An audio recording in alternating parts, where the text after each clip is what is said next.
Assalamualaikum warahmatullahi wabarakatuh. Perkenalkan, nama saya Mariani dari kelas 06 PPKP 003 dengan NIM 1810115332 Universitas Pamulang. Dengan adanya video ini merupakan penugasan dari mata kuliah Hukum Internasional. Baik teman-teman, di materi kali ini saya akan menjelaskan tentang konflik hukum internasional. Nah, yang pertama-tama saya akan menjelaskan tentang pengertian hukum internasional.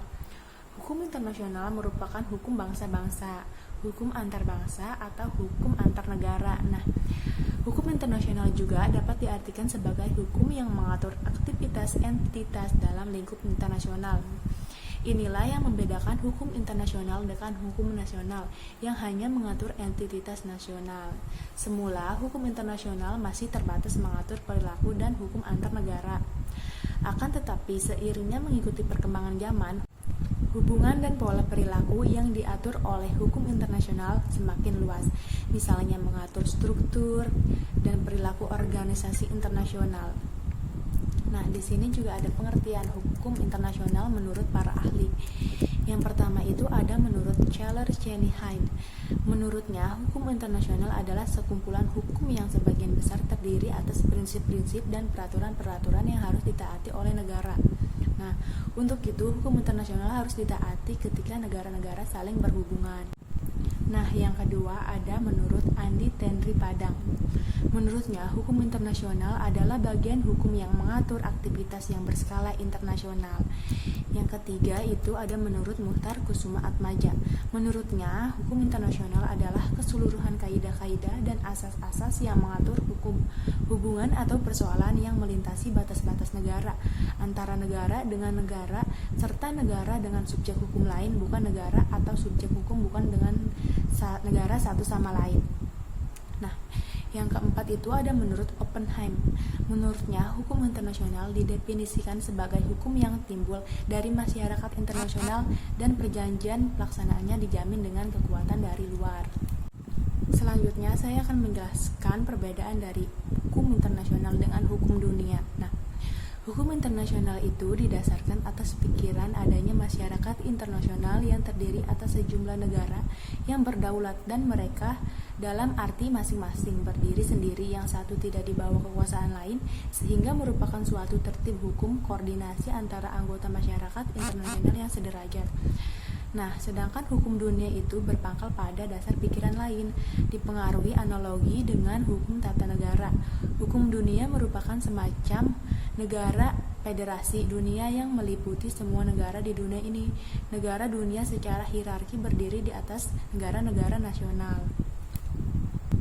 Selanjutnya itu ada subjek-subjek hukum internasional. Yang pertama itu ada negara. Negara adalah subjek hukum internasional dalam arti klasik, yaitu sejak lahirnya hukum internasional.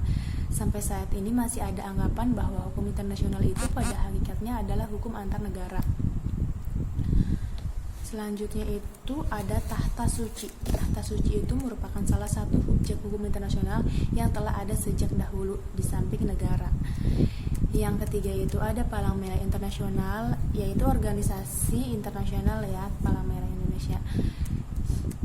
Terus juga ada organisasi internasional seperti Organisasi Buruh Internasional atau yang disingkat dengan ILO.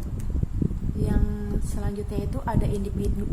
Nah, kita sebagai manusia ini merupakan bagian dari hukum internasional subjeknya ya. Terus selanjutnya itu ada pemberontak dan pihak dalam sengketa. Nah, dalam hukum internasional juga subjek-subjeknya itu terdapat pemberontak. Nah, selanjutnya ada contoh kasus dari hukum internasional. Yang pertama itu sengketa Laut Cina Selatan. Ya, pastinya sudah tidak asing lagi ya sengketa ini. Wilayahnya itu seluas 3 juta meter persegi di Laut Cina Selatan yang bersebelahan dengan wilayah Filipina, Malaysia, dan Vietnam menjadi sengketa. Pemerintah Cina mengklaim bahwa wilayah dengan menerabas zona ekonomi eksklusif sejumlah negara. Sebenarnya sengketa Laut Cina Selatan ini sudah berlanjut sejak lama ya. Menurut catatan Anthony Reid dalam Asia Tenggara dalam kurun Niaga Jilid 1 Tanah di Bawah Angin 2014, konflik di Laut Cina Selatan telah berlangsung sejak 5 abad yang lalu. Nah, terkait dengan hal ini, Indonesia mengeluarkan sikap dan disampaikan melalui Menteri Luar Negeri Indonesia, Retno Marsudi. Retno menegaskan bahwa kepada semua negara termasuk China untuk menghormati hukum internasional. Menurutnya, saya menyampaikan kembali pentingnya menjaga Laut Cina Selatan sebagai laut yang damai dan stabil, dan untuk mencapainya, satu hal yang harus dilakukan semua negara yakni menghormati dan menjalankan hukum internasional.